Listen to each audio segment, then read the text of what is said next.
Olá, eu sou a Tami do Literatami e hoje estou com Yuri Alianati, que escreveu Bula para uma Vida Inadequada.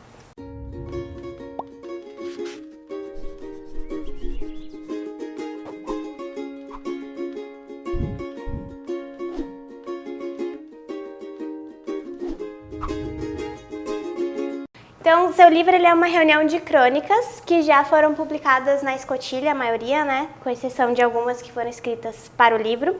Eu queria saber como foi o processo de escolha dessas crônicas, quais foram os critérios levados em consideração para reunir justamente esses textos, qual que é o fio de unidade deles além do gênero. Bom, então assim, quando a gente pensou em fazer a reunião de crônicas, a gente queria que não fosse uma coletânea esparsa, que ela tivesse algum fio narrativo, ou condutor, ou temático, enfim. E a gente fez uma primeira seleção das que a gente achava que eram mais publicáveis do que as outras, enfim. E uma coisa que saltou aos olhos do meu editor, do Rodrigo Rospi, é que elas tratavam, de certa maneira, de tipos de inadequação, tipos de estranhamento do mundo, tipos de, enfim, deslocamentos sociais, etc. E era uma coisa que eu mesmo, enquanto estava escrevendo, nunca parei para pensar, mas eu acho que faz sentido, assim, olhando em retrospecto, eu acho que é uma coisa que sempre esteve presente em tudo que eu já pensei em escrever, tudo que eu já esbocei escrever, enfim. Quando a gente fez quando a gente determinou que seria isso, daí eu fiz alguns textos inéditos. Dentre esses textos, alguns foram aproveitados para esse livro, baseado nessa temática, e aí a gente montou, a partir desse fio condutor, uma espécie de narrativa que compreende um estranhamento do mundo a partir, primeiro, da minha casa, depois da rua, depois das pessoas, e aí, enfim, uma ida para fora, enfim, daí as minhas crônicas de viagem, etc. Depois, crônicas de regresso e, por fim, aí ficamos assim com essa organização, sabe? Uma das coisas que eu mais gostei no seu livro foi o arranjo entre uma superficial banalidade do cotidiano e a considerável carga intelectual do sujeito que narra. Eu sei que tem muita gente que considera a crônica como não ficção, mas enfim, eu li como um sujeito narrador. E isso dota, assim, de sentidos profundos alguns eventos bastante ordinários, digamos assim. Então, e também há um quê de ensaio nas suas crônicas. Para mim é como se elas estivessem ensaiando ensaios. Isso me fez pensar, por que você decidiu escrever crônicas, se aventurar justamente pelas crônicas? Você chegou a flertar com algum outro gênero narrativo? Eu já tentei escrever algumas coisas de ficção quando eu era mais novo, mas é engraçado você perguntar isso porque eu estava lendo agora esse livro que saiu da Relicário, do Felipe Charbel, aquele Janelas Irreais, né? E tem um momento logo no começo do livro que o Felipe ele fala assim que escrever ficção na altura da vida dele, em que ele se encontrava, parecia uma coisa meio esquisita, assim, sabe? A gente como leitor de textos de não ficção, assim, a gente acaba se acostumando um pouco com a coisa enfim, o que é experimental, enfim. E daí ele fala assim, que parece que criar historinha é uma coisa muito boba, né, numa altura da vida. E não que eu ache bobo, mas assim, para mim eu não conseguiria fazer com naturalidade uma coisa dessa, como escrever ficção. Para mim, a ficção eu acho que exige um arrobo poético maior daquele que eu me permito no momento, assim. E a crônica, ela, por sua vez, ela tem uma coisa uma característica que me agrada muito, que é justamente essa não pactuação com o leitor. Então, você não tem exatamente o que é ficção, o que não é ficção, o que é ensaio, o que é filosofia, o que é, enfim, relato, memória, invenção, etc., né? Todas essas coisas que você, como estudante de letras, acaba estudando na faculdade, que a gente sempre tenta fazer distinções, né, na teoria do romance, na teoria da literatura, né? Então, para mim, a crônica é a melhor dos mundos porque ela está aberta a tudo, assim, né? Eu gosto disso. Eu gosto primeiro, que o leitor sabe que é um texto e a partir desse texto ele tem de descobrir que tipo de texto é aquele, né? Isso é só uma coletânea de crônica que vai ter, assim, a menos que você faça uma coletânea que seja propositalmente mista, você está sempre jogando com as convenções para o leitor, né? Em uma das crônicas você fala um pouco sobre o universo da música punk e sobre como ela faz parte da identidade do narrador dos seus textos. Em relação ao punk, você diz aqui: longe de lirismos e preocupações etéreas sobre relacionamentos e abstrações de todos os tipos, as letras e os manifestos instigavam ao pensamento crítico e à subversão, e de uma maneira muito direta apontavam os dedos furiosos para as mazelas do mundo e, por meio de pinceladas gerais, sugeriam a mudança. Eu queria saber, então, diante dessa definição, você considera que as suas crônicas são punk? Eu não sei, nunca parei para pensar nisso. Assim, claro, assim, a minha primeira formação intelectual, assim, claro, eu tive uma formação como leitora antes, de gibi, de livros infantos juvenis, etc. Mas eu acho que a minha primeira formação intelectual, aquela que primeiro me fez fazer perguntas, eu acho que foi o punk rock. Assim, eu acho que o punk rock, mesmo que ele não seja um gênero assim super intelectual, né? Enfim, ou mesmo não é intelectual, ele só às vezes até a minha crítica ao gênero que eu faço nessa crônica é que é exatamente isso. Assim, a mensagem é muito mais genérica do que o objetivo se propõe. Mas eu acho que ele é muito eficiente nesse sentido, assim, de oferecer uma certa, sei lá, um certo embasamento crítico, não no sentido de fornecer informações para criticar, mas no sentido de criar um ambiente confortável ao questionamento. Eu acho que isso o punk faz e continua fazendo de uma maneira muito boa, sabe? Para onde você vai a partir daí é outra coisa. Você pode nunca mais sair dali, ficar naquela mensagem genérica para sempre, mas eu acho que ele pelo menos permite isso, assim. Isso ele tem algum... Não é só o punk que faz isso, outros gêneros fazem também. Acho que o hip hop também faz muito isso, assim, principalmente para o pessoal da periferia, assim, pelo que eu já fiz, assim, de programas de leitura na periferia, que eu já fiz algumas coisas nesse sentido. O que eu sei que as pessoas me falam é que na periferia quem ouve hip hop não é todo mundo, é o cara intelectual, é o cara que tem um pouco mais de discernimento crítico da realidade, porque a maioria da galera ainda está no sertanejo, universitário, aquela coisa do tipo que toca na rádio, enfim, né? Então é esse tipo de som que começa a martelar alguns pontos de interrogação na cabeça do ouvinte, né? Então suas crônicas são punk? Acho que sim, poderia dizer sim, no sentido de que me pergunto algumas coisas por meio delas, né? Bom, em muitos dos textos, principalmente os iniciais, a cidade de Curitiba aparece como um personagem. Você falou um pouco disso, né? E depois a gente vai percebendo que a geografia é uma constante nos textos e a ideia de inadequação da vida muitas vezes aparece ligada a certa demarcação geográfica, ao deslocamento das viagens, como você falou, e também à estabilidade de estar em casa, mas de todo modo, quase sempre em relação a uma orientação geográfica. É como se o seu narrador fosse uma ilha, ainda que ele possua mobilidade, e por isso mesmo não uma ilha passiva, né, mas uma ilha dotada de visão para observar o entorno e também reconhecer os seus próprios limites. Eu gostaria que você falasse um pouco sobre essa noção de inadequado, ligada sobretudo à geografia, que é levantada no livro, e que também nos dissesse em que medida essa coletânea de crônicas pode ser considerada uma bula.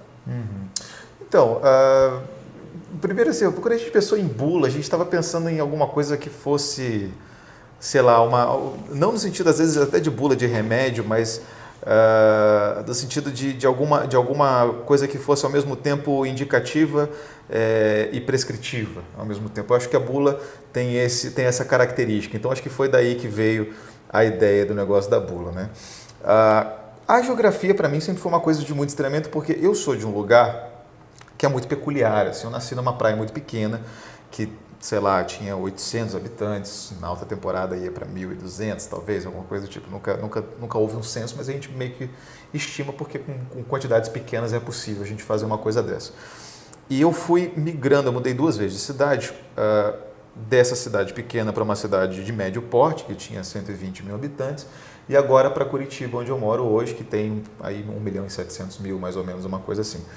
Então, para mim, sempre foi uma coisa muito estranha estar na cidade, assim, e é uma coisa que, sei lá, talvez seja pelo meu background, assim, da minha criação, nunca me senti exatamente em casa nas cidades em que eu morei quando eu saí da minha praia.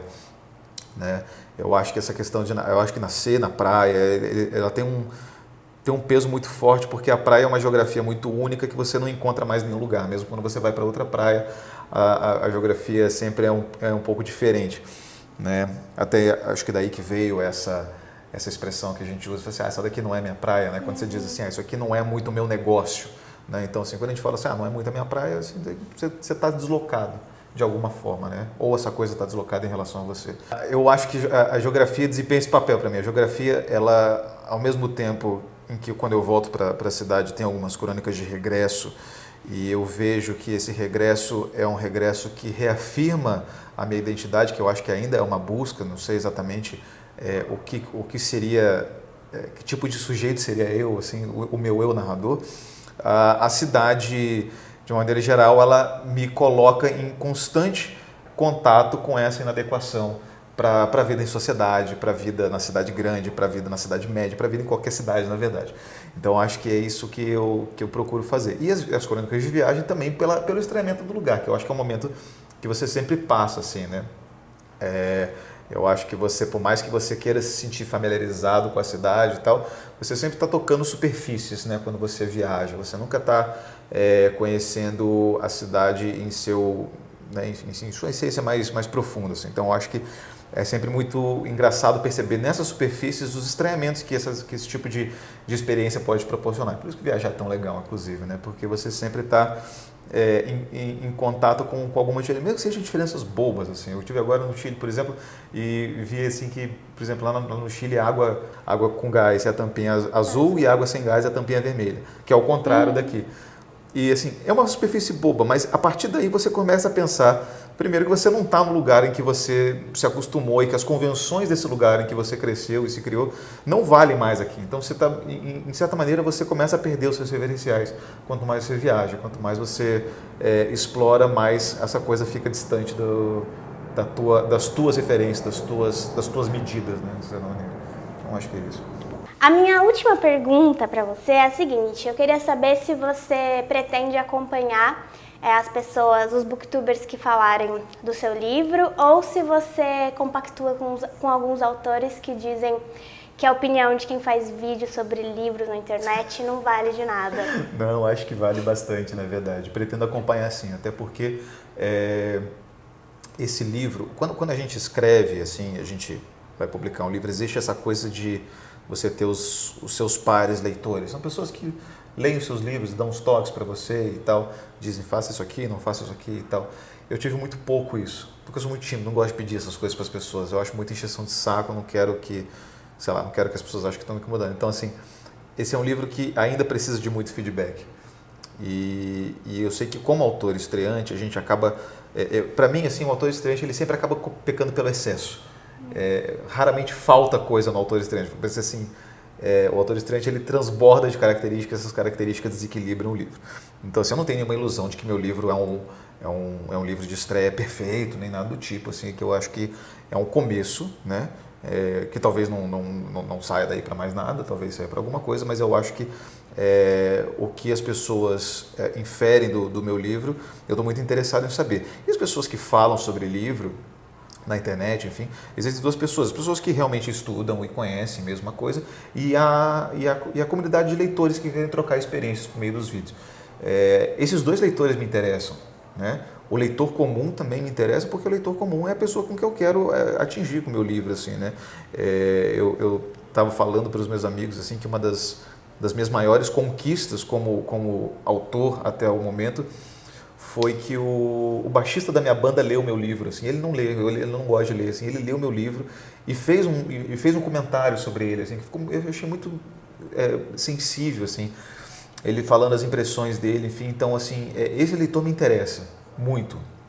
Eu quero que essas pessoas leiam o meu livro e com as suas bagagens e com as suas referências, né? O Gogol, no começo do Almas Mortas, ele faz um prefácio ao leitor, ele fala assim: leitor, veja, leitor, mesmo você que acha que você não sabe de nada, não tem nada que você, não acha que você não tem nada para ensinar para uma pessoa só porque você não não estudou ou não teve uma formação. Você sempre vai ter alguma coisa que você vai encontrar. E o Gogol pedia para as pessoas acharem inconsistências no livro dele e escreverem, não para ele, mas para os amigos dele, né? Porque naquela época ele já estava morando de favor na casa dos outros, enfim, que ele já estava bem pobre, mas ele queria muito esse feedback, não só das pessoas que fossem instruídas, a crítica especializada, mas ele também queria saber das pessoas que vivem o dia a dia daquilo que ele está escrevendo, o que ele pode despertar. Então, isso é sempre muito interessante, esse tipo de coisa que me quero e busco, inclusive. Bom, então agora eu vou pedir para você ler um trecho ou uma crônica do livro. Tá bom. Banheiro de rodoviária. Você corre acelerado com a bolsa pendurada em ombros, só esbarrando em todo mundo e vira a esquina onde se vê o bonequinho pictórico sem as saias para adentrar o recinto, desde já distinto quanto ao cheiro no afã de esvaziar a bexiga que lhe aperta a pelvis. Mas percebe que está prestes a se confrontar com o pesadelo milenar do banheiro público de rodoviária interestadual. Você foi bem criado, teve aula de piano, aula de pintura, fez judô, karatê, natação, ramã, zerou várias fitas de videogame, aprendeu a tocar guitarra, beijou na boca algumas vezes e sente que isso de alguma forma lhe preparou para a vida no mundo real em que o odor acre da urina rasga a narina mais sensível e coloca em destaque dentro da mente a superpopulação de germes. Você não sabe o que é um germe, mas teme e sua frio diante da ideia de que alguma forma de vida, por mais microscópica que seja, tenha passado da virilha suada de um homem pouco adepto a noções básicas de higiene para algum orifício da sua face, depois de uma curta temporada morando em uma maçaneta enferrujada ou na cordinha de descarga que começa branca e virginal perto da caixa e termina negra, decepada e molhada de que alguma coisa que é melhor, mais uma vez, é melhor não pensar. Vai ser melhor para todo mundo não tirar a bolsa do ombro e colocar no chão. Ela é de cerâmica e cinza, mas a textura enegrecida da porcelana tratada pode esconder sujeiras perenes de tempos outros, de uma época em que você jamais pensaria em entrar ali por conta própria. Há uma longa fileira de mictórios frugalmente separados por uma mínima barreira de granito cinza. Você passa apressado pelos mictórios vazios como se escolhesse o último de propósito, mas na verdade passa os outros em revista à procura do menos conspurcado, aquele com menos cabelos na borda, de preferência sem chicletes mastigados, sem uma poça amarelada se formando no recipiente que deveria servir para escoar a água no momento em que ela começa a se acumular por ali. Você escolhe o aparelho de porcelana menos manchado, o que acredita ser a melhor opção para os seus dejetos. Faz pontaria em um ângulo mais fechado, perto do fundo, para que não levante muita coisa, mas da pequena pocinha formada emana um espectro grosso que baila com a força e leveza tal qual uma dançarina de flamenco. Catarro, esmegma, você resolve pensar menos e evita incomodar o espectro. Os últimos pingos caem no chão porque você não tem o que é necessário para chegar mais perto do mictório e pensa que uma coisa leva a outra e que essa é a natureza das coisas. Lavar a mão se torna motivo de ponderação, prós e contras sendo rapidamente enunciados e calculados na cabeça. Mas decide que a água e o sabão podem redimir a sua presença naquele antro sujo, sem qualquer diversão eletrônica. O arame preso no azulejo indica que antigamente ficava ali uma saboneteira antiga que cedeu seu lugar no tempo para uma garrafa de água mineral furada na tampa e recheada de sabonete líquido verde de espessura indefinida. Menos viscosa do que aparenta, talvez menos eficiente também. Tocar qualquer coisa ali é girar a roleta. Você pensa na cama em casa, no banheiro limpinho, da empregada que te criou também, do Toddy com leite misto quente, no crepúsculo, e sente falta de tudo. Tateia o dispenser do papel toalha, sem ver que ali só há ferrugem e vazio. Esfrega as mãos com convicção nas coxas da calça e faz uma manobra para puxar a porta pesada com o pé sem encostar na maçaneta. Alguém ao mesmo tempo empurra para entrar no banheiro e você não consegue encarar a pessoa no rosto. Sente vergonha de estar ali lutando contra algum tipo de contágio hipotético enquanto exerce noções comuns de higiene, como puxar portas de banheiro público com os pés. Passa a herança do desespero para o desconhecido que desajeitadamente passa entre a porta e você com a sua bolsa tiracolo. Você está livre do banheiro e livre da necessidade fisiológica que te levou àquele lugar. O ar puro que começa a invadir as narinas tem o frio e o peso de uma atmosfera mais próxima ao mar. Você mal acredita. Torce por banheiros melhores, lugares melhores, uma vida melhor. Mas por dentro sente que seu desejo epicurista estaciona quando os produtos de limpeza rareiam. Você sente que já perdeu. Já perdeu. Bom, então é isso. Caso você não saiba, eu acho muito difícil, mas o Yuri é o cara do Livrada. Ele tem um dos canais mais maravilhosos sobre literatura aqui no YouTube, muito inspirador pra mim. E se você não conhece e você gosta do Literatame, então assista o Yuri. Yuri, muito obrigada por ter aceitado gravar para o Literatame. Imagina, eu que agradeço o convite. E parabéns pelo seu livro. Essa edição muito linda foi publicada pela editora Dublinense, tá maravilhosa mesmo. Então é isso, até o próximo vídeo. Tchau, tchau. Tchau.